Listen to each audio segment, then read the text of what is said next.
Hi guys, this is Lovesy D and welcome back to my YouTube channel.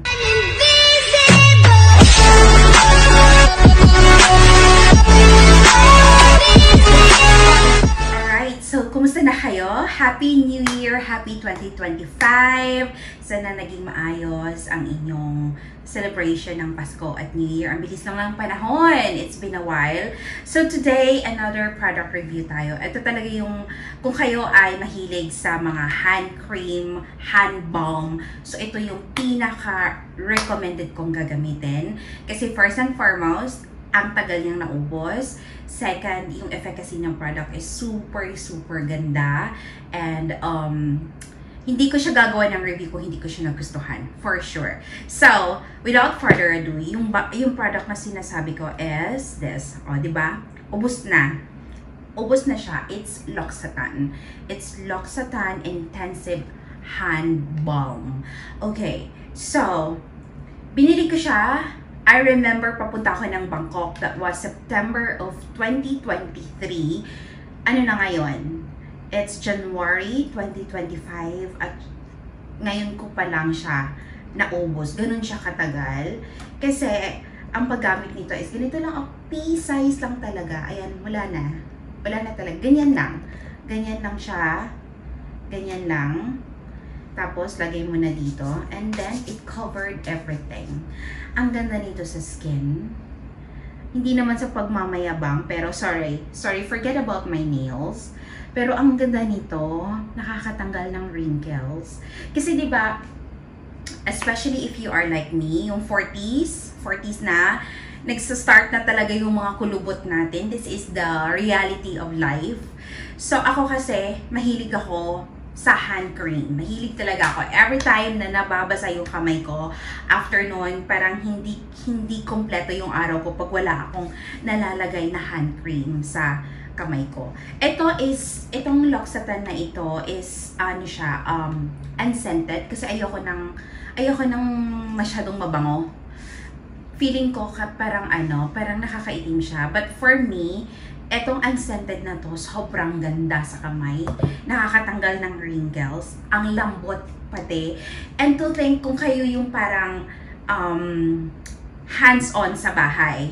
Ako wala akong katulong. So ako talaga yung naglilinis, nagkukuskus ng mga kung ano-ano, naglalaba, nagwawalis. Guys, walang kalyo. O, diba? Ang ganda, napakaganda nitong product na to. Wala, talagang, siya, yung sinasabi niya dito na nire-repair niya yung skin mo, yung hand mo, 100%. So, ilalagay ko dito yung mga benefits niya, kung ano yung mga ginagawa niya sa kamay mo. Because honestly, aside sa ang tagal niyang maubos, I bought this for around, I think, 1,800 peso. At first, talagang namamahalan ako. Sabi ko, ang mahal naman ng ng hand cream na yan.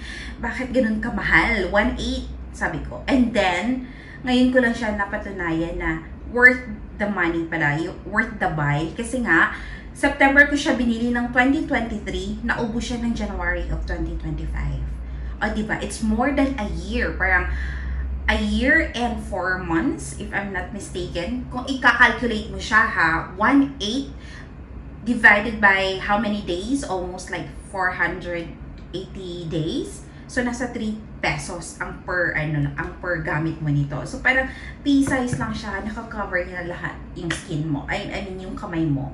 So, kung ikaw ay naghahanap ng hand cream or hand balm to correct yung wrinkles ng mga kamay mo. Kasi guys, ang ganda talaga. Tapos very moisturized yung skin mo na hindi malagkit. Very lightweight siya. Hindi ito hindi ito sponsored binili ko to. Ang ganda lang ng product. So, yes, there it goes. Quick review lang tayo. Nagustuhan ko siya.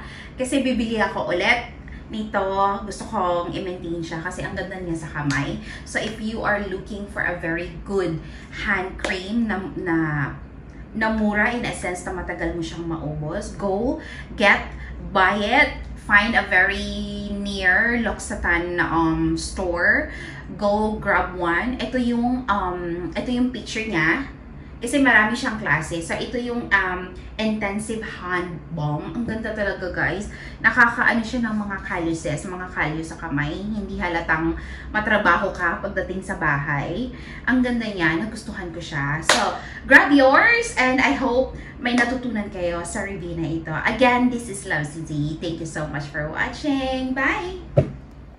Please subscribe and like my channel para ma-notify tayo sa latest chika araw-araw.